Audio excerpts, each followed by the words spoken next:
बिस्मिल्लाहिर्रहमानिर्रहीम। आज का हमारा टॉपिक है फार्माकोलॉजी। फार्माकोलॉजी मेडिसिन की या साइंस की एक ऐसी ब्रांच है जिसमें ड्रग्स को और ड्रग्स के मेडिकेशन एक्शन को स्टडी किया जाता है। ड्रग्स ऐसा केमिकल सब्सटेंस होता है जो लिविंग ऑर्गेनिज्म में जब एंटर होता है तो कोई भी बायोलॉजिकल इफ़ेक्ट प्रोड्यूस करता है, जबकि फार्मास्यूटिकल ड्रग्स ऐसी मेडिसिन होती है जो कि डिजीज़ को क्योर करने के लिए, ट्रीट करने के लिए और प्रिवेंट करने के लिए यूज़ होती है। और कुछ ऐसी मेडिसिन भी होती हैं जिससे डिजीज़ को डायग्नोज किया जाता है। ये जो इसका फंक्शन है वो बेसिकली ह्यूमन हेल्थ को प्रोमोट करने के लिए या ह्यूमन हेल्थ को मेंटेन करने के लिए होता है। अगर हम ड्रग्स का मैकेनिज्म ऑफ एक्शन देखें तो जो ड्रग्स हैं उनका इंटरेक्शन होता है with enzyme, receptor sites, ion channels और टारगेट टिश्यूज़। ये ड्रग्स इनके साथ रिएक्ट करती हैं और अपना फंक्शन परफॉर्म करती हैं। एंजाइम ग्लोब्यूलर प्रोटीन्स होती हैं जो कि किसी भी फंक्शन को या रिएक्शन को स्पीड अप करते हैं। रिसेप्टर साइट केमिकल स्ट्रक्चर होता है जो मेनली प्रोटीन से बना होता है और ये किसी भी स्ट्रक्चर पे सिग्नल को रिसीव करता है और उसको सिस्टम में पास करता है। आयन चैनल्स ऐसी प्रोटीन्स होती हैं या ऐसा स्ट्रक्चर होता है जिससे आयंस की ट्रांसपोर्ट होती है, यानी sodium, potassium, calcium ions. Target tissues कोई भी टिश्यू जहाँ पे कोई भी इन्फेक्शन है या डिजीज़ है और जिसको क्योर की ज़रूरत है उसे टारगेट साइट कहा जाता है। अब हम उन स्टेप्स को देखते हैं जो कि ड्रग्स की जो मैकेनिज्म ऑफ एक्शन है उसमें इन्वॉल्व होता है। सबसे पहले अगर ड्रग एज अ मेडिसिन ली जा रही है तो जब वो बॉडी के अंदर एज अ ओरली जो है वो एडमिनिस्ट्रेट होती है तो वो सबसे पहले लिवर को पास होती है। लिवर में उसकी मेटाबॉलिज्म होती है।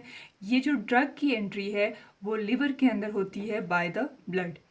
जब लिवर के अंदर ड्रग की मेटाबॉलिज्म हो जाता है तो उसके बाद ये ड्रग जो है वो टारगेट टिश्यू में पास होती है। टारगेट टिश्यू में ये अपना फंक्शन परफॉर्म करती है। अगर इसने किसी भी इंजाइम को ब्लॉक करना है तो वो ब्लॉक करेगी, अगर किसी भी इंजाइम को स्टिमुलेट करना है तो उसको स्टिमुलेट करेगी। और उसके बाद जब ये अपना फंक्शन परफॉर्म करती है तो डेफिनेटली जब कोई भी रिएक्शन होता है तो उसमें बाय प्रोडक्ट्स भी बनते हैं। बाय प्रोडक्ट्स हम कह सकते हैं कि कोई भी सेकंड प्रोडक्ट बनता है यूजफुल प्रोडक्ट के साथ साथ। वो बाय प्रोडक्ट्स जो हैं उनका बॉडी में से एक्सक्रीट आउट होना ज़रूरी होता है, क्योंकि अगर वो बॉडी के अंदर जो है एक्यूमुलेट हो जाए तो वो टॉक्सिसिटी को कॉज करते हैं। तो ये जो बाय प्रोडक्ट्स होते हैं ये बॉडी में से एक्सक्रीट आउट होते हैं थ्रू किडनीज़। अगर ये बाय प्रोडक्ट्स जो हैं वो एक्सक्रीट आउट ना हों और बॉडी के अंदर एक्यूमुलेट हों तो इसकी जो एक्यूमुलेशन की साइट्स होती हैं वो मेनली जो है वो किडनी होती है या वो लिवर होती है या वो एडिपोज टिश्यूज़ होते हैं। अब हम देखते हैं सोर्सेज ऑफ ड्रग्स। ड्रग्स जो हैं वो नेचुरली भी अकर करती हैं, नेचुरल रिसोर्सेज में भी होती हैं और आर्टिफिशियली भी इनको लेबॉर्ट्रीज़ के अंदर सिंथेसाइज किया जाता है। कुछ ड्रग्स जो हैं वो प्लांट से एक्सट्रैक्ट की जाती हैं, कुछ एनिमल से एक्सट्रैक्ट की जाती हैं, कुछ माइक्रो ऑर्गेनिज्म से एक्सट्रैक्ट की जाती हैं और कुछ मिनरल से ली जाती हैं। वो ड्रग्स जो प्लांट से एक्सट्रैक्ट की जाती हैं उसमें सबसे पहले हम देखेंगे क्विनीन। क्विनीन ऐसी मेडिकेशन है जो कि मलेरिया को ट्रीट करने के लिए यूज़ की जाती है। काफ़ी अरसे से जो है वो मलेरिया को ट्रीट करने के लिए क्विनीन ही यूज़ की जाती है, लेकिन अब डॉक्टर जो है वो इसे रेकमेंड नहीं करते as a first line treatment, क्योंकि इसके साइड इफ़ेक्ट्स ज़्यादा हैं और अब दूसरी एंटी माइक्रोबियल मेडिसिन्स यूज़ होती हैं। क्विनीन जो है वो जिस प्लांट से एक्सट्रैक्ट की जाती है उसे शिनकोना कहा जाता है। ये एक फ्लावरिंग प्लांट होती है जिसकी बार्क से बेसिकली क्विनीन को एक्सट्रैक्ट किया जाता है। सेकेंड ड्रग जो प्लांट से एक्सट्रैक्ट की जाती है वो है डिजिटेलिस। डिजिटेलिस ऐसी ड्रग है जो हार्ट डिजीज़ की ट्रीटमेंट के लिए यूज़ होती है। ये हार्ट की कॉन्ट्रैक्शन को स्ट्रेंथन करती है और इसके अलावा ब्लड फ्लो को through out the body blood flow को इंक्रीज़ करती है। हैंड एंड एंकल की स्वेलिंग को रिड्यूस करती है। जो डिजिटेलिस है वो जिस प्लांट से ली जाती है उसे फॉक्स ग्लव कहा जाता है। फॉक्स ग्लव जो है वो भी एक फ्लावरिंग प्लांट होता है और इसके ड्राइड लीव से डिजिटेलिस को एक्सट्रैक्ट किया जाता है। थर्ड वन जो ड्रग है वो है morphine. Morphine basically pain medication होती है जो कि डायरेक्टली सेंट्रल नर्वस सिस्टम पे एक्ट करती है और पेन की फीलिंग को रिड्यूस कर देती है, लेकिन इसका जो मेन साइड इफ़ेक्ट होता है वो ये होता है कि ये एडिक्टिव होती है। ये जिस प्लांट से ली जाती है उसे ऑफ्यूम कहा जाता है, और ऑफ्यूम बेसिकली एक एग्रीकल्चर क्रॉप है जो जिसके सीड जो है वो उससे अफ्यूम को एक्सट्रैक्ट किया जाता है। नेक्स्ट वो ड्रग्स जो कि एनिमल से ली जाती हैं। एनिमल से जो ड्रग ली जाती हैं मेनली उसमें फ़िश लिवर ऑयल आता है। फ़िश लिवर ऑयल को as a dietary supplement use किया जाता है।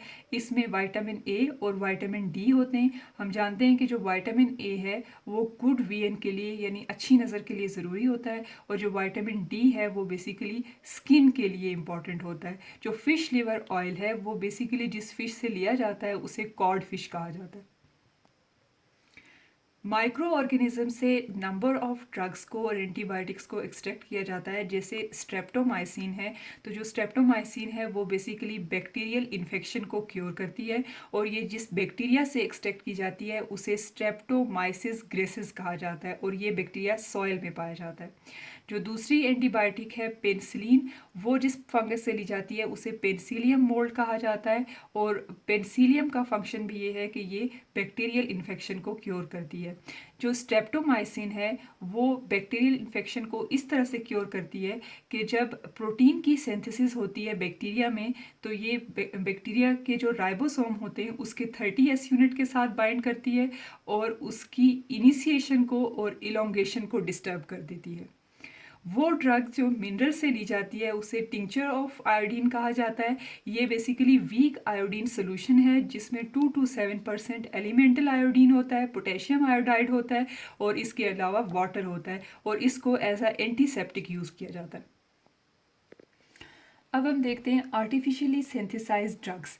आर्टिफिशियली सिंथेसाइज ड्रग्स वो ड्रग्स होती हैं जो नेचुरली अकर नहीं करती बल्कि कंपनीज इसे लेबॉर्ट्री के अंदर प्रिपेयर करती हैं। बायोटेक्नोलॉजी का सबसे इम्पॉर्टेंट रोल होता है आर्टिफिशियली सिंथेसाइज ड्रग्स में। ड्रग्स प्रिपेयर की जाती हैं, एंटीबायोटिक्स प्रिपेयर की जाती हैं, वैक्सीनेशन और हार्मोन्स को प्रिपेयर किया जाता है through bacteria and yeast. Most common artificially synthesise drug में एस्प्रिन आता है और सल्फोनामाइड आता है। जो एस्प्रिन होती है उसका फंक्शन ये होता है कि बेसिकली ये पेन को रिड्यूस करता है, फीवर और इन्फ्लेमेशन को कम करता है, और एज अ ब्लड थिनर भी यूज़ होता है। इसका मेन फंक्शन ये होता है कि ये पोस्टाग्लैंडिन को ब्लॉक कर देता है जो कि पेन के सिग्नल को ब्रेन को पास करता है।